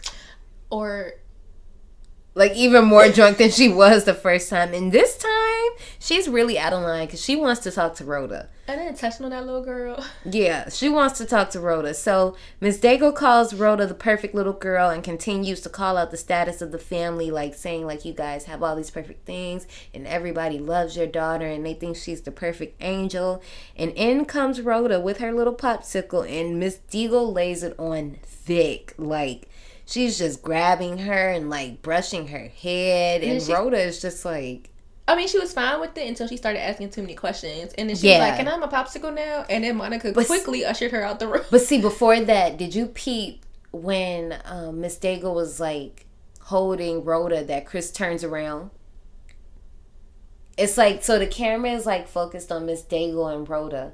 But if you like look, Chris is standing in that back, because you know it's like a play, so they're like blocked on the stage. But Chris is in the back and she just turns around because she can't even like watch, because she knows. Yeah, I saw that. She knows that she can't sit there and just watch her kid. But okay, but why would you let your child stay in that situation? Yeah, I'm like, why would you even let her touch her? And why did it take Aunt Monica to well, also she was kind of distraught before that happened, so she I was get it. But still, I'm like, I wouldn't even, my child wouldn't even gotten an arm's length of that lady, because I don't know what she would have done to her. Monica takes Rhoda away because Monica is just like, yeah, that was way too much. But before they come back, I want my popsicle now. Miss Daigle sets me off because she was like, listen, I know you think it's because I'm lit, and she literally says lit, and I paused the movie. I said, wait, I rewinded. I'm like, no, she really said lit. I said, oh, okay. That's how you guys talked back in the 50s. I like it. I can dig it. So Mr. Daigle finally comes and finds his wife. Apparently, they were at the pharmacy or something like that. Yeah. And she, like, slipped away. Oh, like, because they called. They called. Oh. And was like, is she here? And Christina was like, yeah, she's here. And then he came. Yeah. I'm like, how did you lose track of your wife? So Chris goes ahead, after everyone leaves, Chris goes ahead and calls Kenneth. And this is a time, I guess, I don't know if this was for all calls or just because he's, no, that's he has a profession he has. No, I think this was at the time. Yeah. Okay. So it's kind of like a party line, but not really. Mm-hmm. So okay, it's not a party line, because party line you pick up and you can hear everybody. Mm-hmm. But at that particular time, Zoom.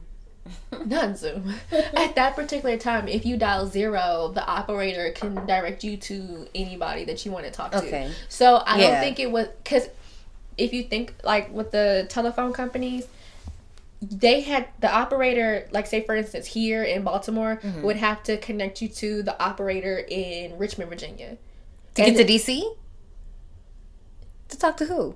No, I'm saying. Oh. Okay. Like, okay, so if we're in the 50s. I thought we was talking to Kenneth in D.C. No, that's what I was like, why sorry, am I not Kenneth in D.C. Like, say you're trying to reach somebody who's in Richmond, Virginia, and you're here in Baltimore. Okay. So, in order, you will call the operator, and the operator here in Baltimore will have to connect you to the operator in Richmond. And the operator in Richmond will have the switchboard that'll connect you to whoever you want to talk to.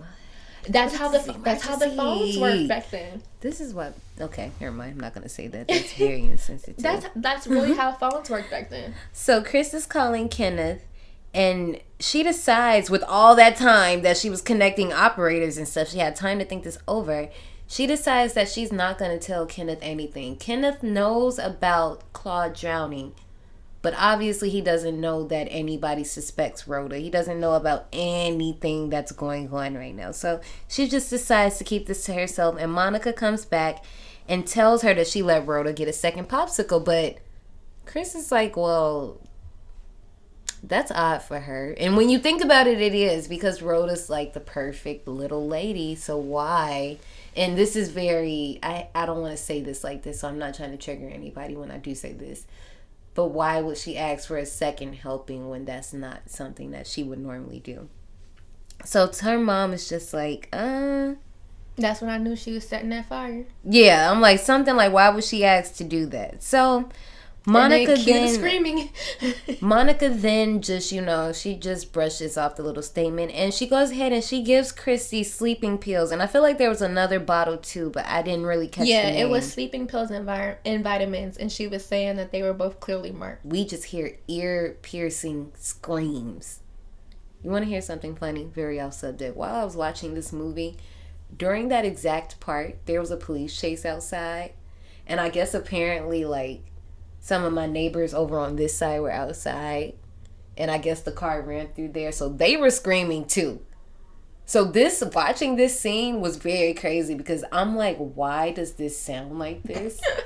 But the whole time it was actually people screaming outside because the car was like zooming down the street. I think it was a kid in the street, and like they like pulled him out the street. Like, he's fine, but it was too crazy and it was weird. PJ was like, you didn't hear none of that? I was like, no, they were screaming on the TV, so I thought that was that. But anyway, they're hearing these screams, and Rhoda just walks in the midst of all these screams, no popsicle in her hand, by the way, and goes to her room and starts playing that piano, and she's playing the song. So the adults, they're at the window, and we see that the cellar that Leroy stays in is on fire. So the men, I believe is Emery and Mr. Tasker, they're going to extinguish the fire, and by the time the cellar appears to be locked. So they're trying to pry it open with shovels and different gardening tools, and by the time they get it open, Leroy comes out, but he's ablaze, and we don't see it in the movie. I was actually kind of sad about that, and I forgot it's the 50s. Yeah. Like, I know we that don't sounds see so it. crazy. Yeah. I said that I was sad that I didn't see this man on fire. Right. But so all we do is we just get a cut of Chris, and she just goes, it's too late. But you still don't really know, like, I didn't know if she was talking about Leroy or was she talking about Rhoda. Because I knew, obviously, at that point, she knew that it was her, but I'm like, I just wasn't sure who she was talking about yet. So, excuse me. That probably smelled horrible. I said that probably smelled horrible. Oh, his burning body? Mm-hmm. Burning flesh does smell bad. Not that I would know, but it does smell bad. I watch a lot of CSI. Right, that's what I was saying. Bones and crime shows and movies that, like... So, the entire time this scene is going on, Chris and Monica, well, Chris is freaking out. Monica is trying to console her. Rhoda's in her room playing that song. But see, what I really like about this scene is that at first Rhoda's just playing it normal, but as the scene gets even more dramatic and more dramatic, the song is getting faster and it's getting louder and louder, and it's just like, it's at the point, like, it just feels like it's way too much going on to the point where you just gotta, like, take a second. So the whole time that this is going on, Chris is like telling Monica like she knew all along and she should have did something, and Monica is thinking like Chris is like having a moment because her baby almost like had near-death experiences twice in a week, but Chris is like basically telling her like, I know my kid is like a bad seed, like it's something wrong with her. So it's to the point that Chris just can't take it, and she's like, she's just in there playing that music and 2 people have died. I just watched the man walk on fire and she's just in there playing that piano. I can't take it. She goes to the room and the music just stops. Everything stops. And Rhoda comes out and she's like, what's wrong, mommy? And Chris loses it. Like, I thought she was about to beat that little girl. But luckily, Emery comes in and basically tell the 2 that the fire was put out.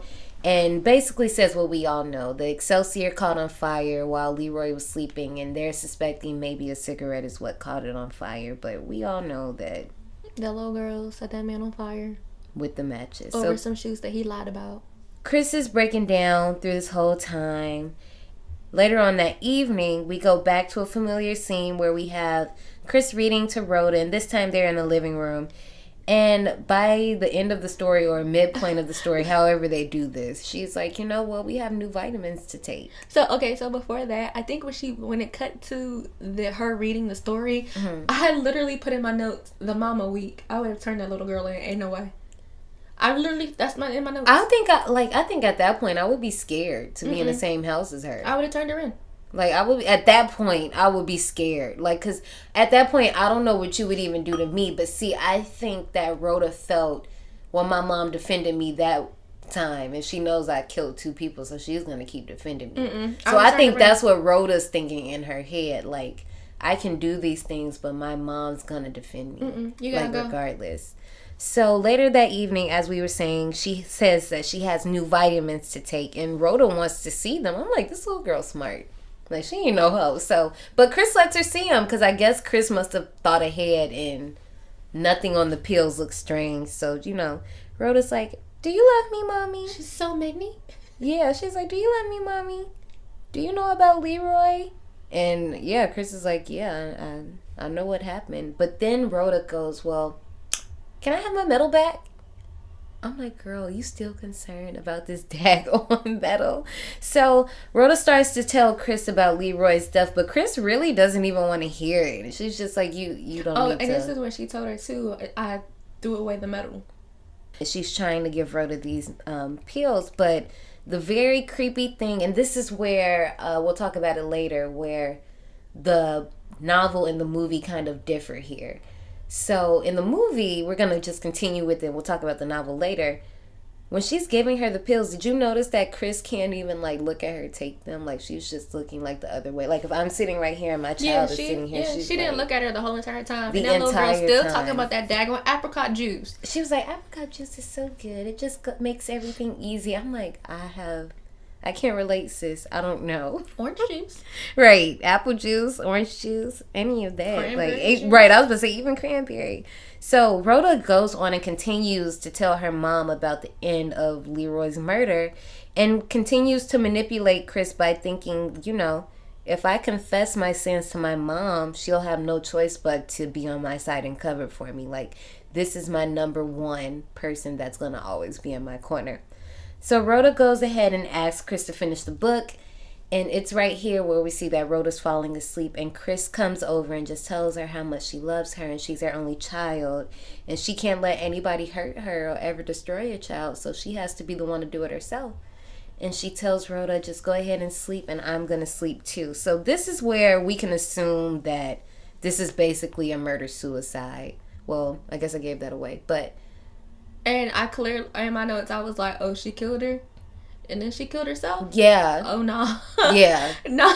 So, I wouldn't have killed my child. I just would have turned her in. But see, I just think like at that time, she just couldn't take the fact that her child was evil and this would project on her too. So they both had to go. I think that was that type of thinking at that time. I ain't dying like for you had to be like, they already had this perfect life. Like, if someone was trying to kill you, yeah, I might die for you. But I ain't dying for you because you killed someone. No. Yeah. No, I agree with you. But I don't think I could kill myself. I definitely couldn't do that. I couldn't do that either. That's why I was like, oh, nah. You killed your child and then you going to kill yourself? Luckily for Chris, she survived her gun wound. And she's actually in the hospital. She's just in the coma. And her daughter survived too. So we have Kenneth in the hospital. This is where we learned that she survived the wound. Sorry, it was a lot of letters I couldn't get out there.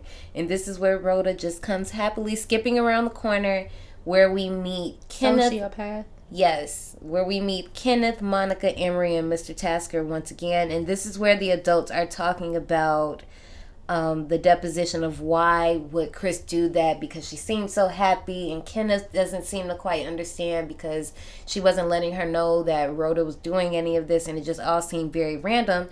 And Monica even goes to tell them that, yeah, I mean, I gave her the pills, but I told her, they were clearly marked, so I didn't think she was going to give her a lethal dose.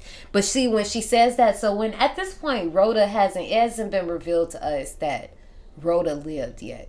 So we're all thinking that Rhoda died, especially because Monica says, when she gave her that lethal dose of sleeping pills. But like I said, Rhoda isn't dead. She comes skipping around the corner, and they go ahead and they're leaving the hospital. And this is where Grandpa asked Tasker for the lighter, and they're talking about once again if this is like nature versus nurture. Was that but Tasker, they also or was that a different doctor? It was the doctor. You're right. It was a regular doctor. That was Chris's doctor. But this is where he also asked, was my daughter saying anything, when you guys were taking her to the hospital?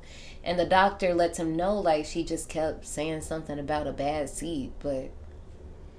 Yeah, and then basically the doctor kind of told her that it's not possible for you to inherit killer genes, right? That it's learned, and that it's something that's a learned behavior, which we all know is not true. It's not true. So basically, this is really what they hear. Just like Jonne said, this is actually what Grandpa and everybody else wants to hear. So later that night, Kenneth tucks in Rhoda, and she asks him about her mom and the pills, but smartly, Kenneth just dismisses it and says, you just had a tummy ache. It was just pretty bad. That's it.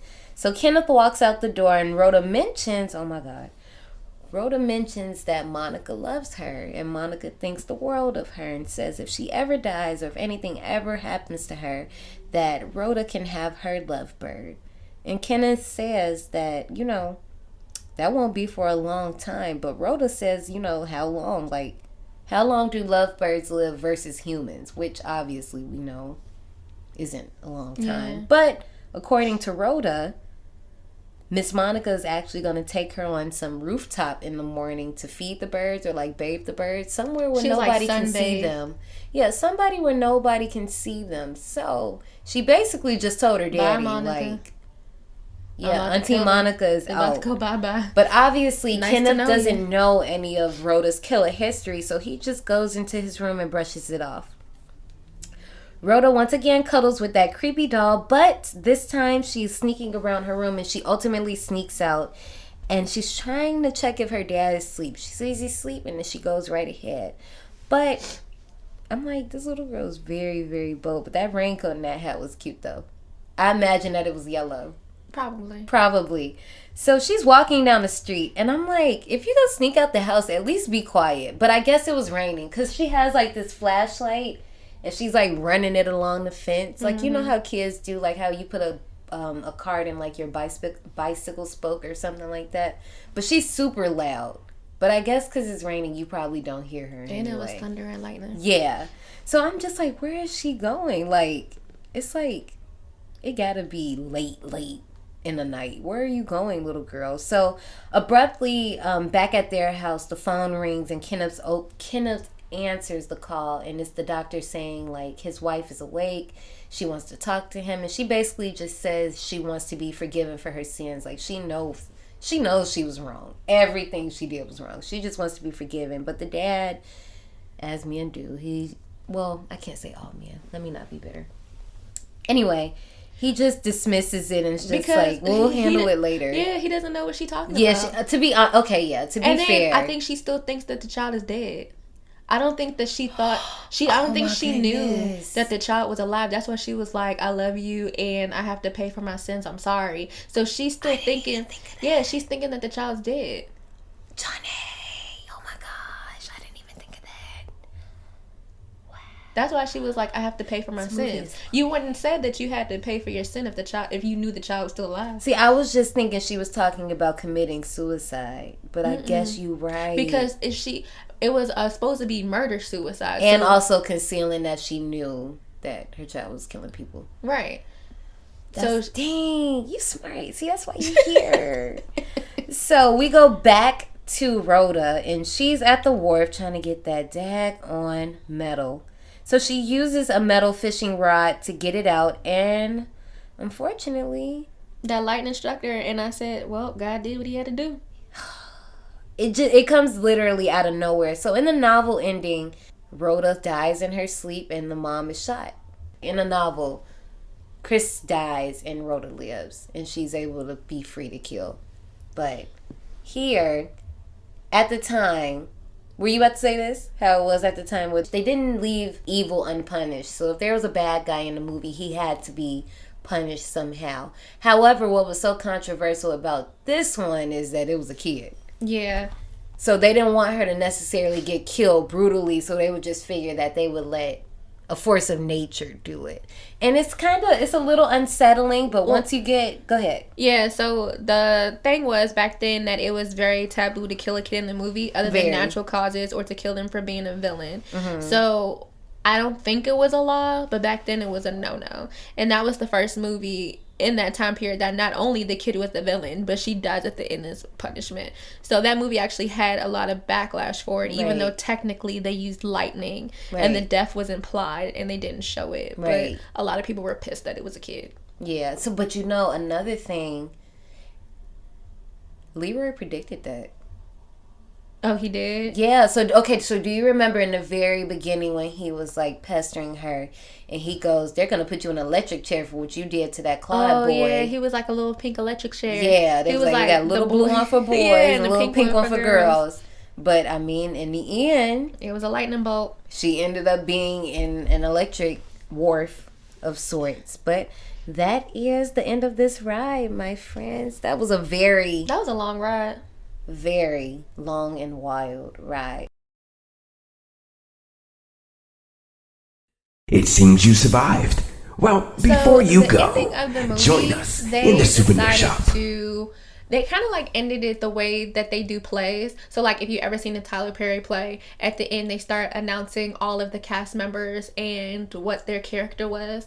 And so they did that, and then at the end, right after they announced the mother, they panned to the mom. They announced her, she pointed at Rhoda, then they panned the camera of Christine going over to the couch, and she grabs Rhoda and puts her over her lap and spanks her in like a very joking and lovingly way to kind of like break Ease up it the a little mood, bit, yeah. because it's like you just killed the child, and then Yeah. skip to here is Mrs. Dangle, Right, so played the by kid's okay. See, she's right here. She's laughing. But what they also do at the very, very end, there's a little title card, and there's that nostalgia again, because it's kind of like that cosmic bowling font, like Jetsons font. It looks like the end of the beginning or the ending of I Live Lucy. Or like I Dream of Jeannie, like That all too. of those shows, like Nick at Yeah. Night, like very Nick at Night vibes. So it's basically telling the audience members not to be dicks and tell what happened at the end of the story. Yeah, they said don't divulge the ending. They said we understand. She said thank you for watching this movie.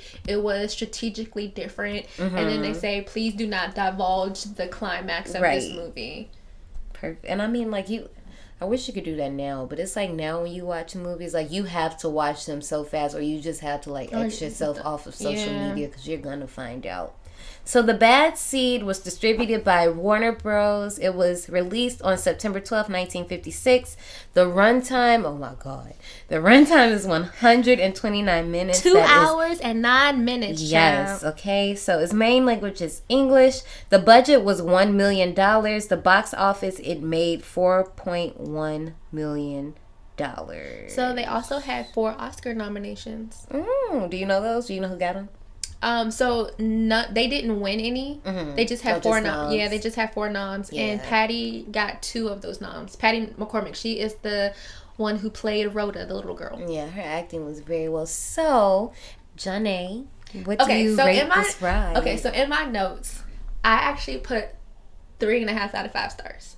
Okay, so I mean, I guess that's 50. No, it's a little bit more than 50. I mean, yeah, go ahead. You do that. So math. I'm not gonna do the math, because I math in public is a no for me. Me too, sis. Me too. Now, granted, I have a whole engineering degree, but I don't math in public. Right. So actually, out of 100, I'll give it like a 75. I liked the movie, but for me, the plot was easy to figure out. And I hate that I can do that with a lot of movies. I don't know what it is about my brain, but I can figure out a lot of plots.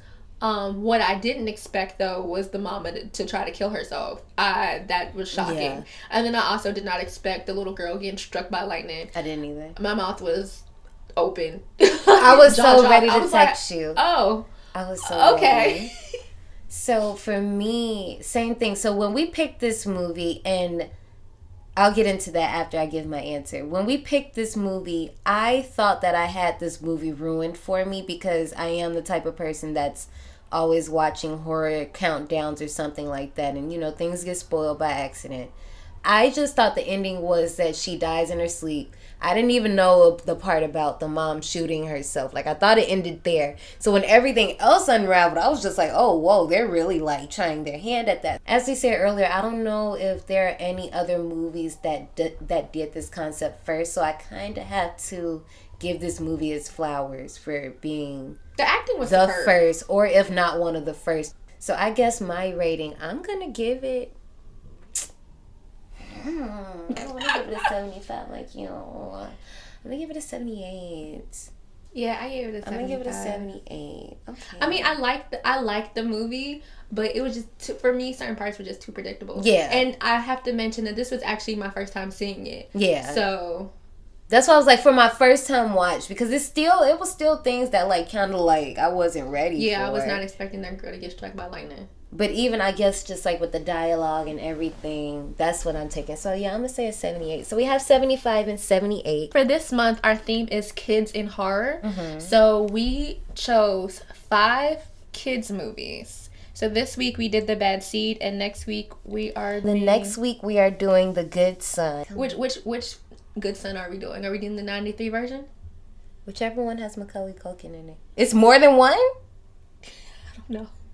I wouldn't be surprised. I wouldn't be surprised either. All these daggone remakes. So guys, we had fun with you guys. Thanks for visiting Destination 180. We hope you enjoyed the ride. And meet us up later. Bye. Peace.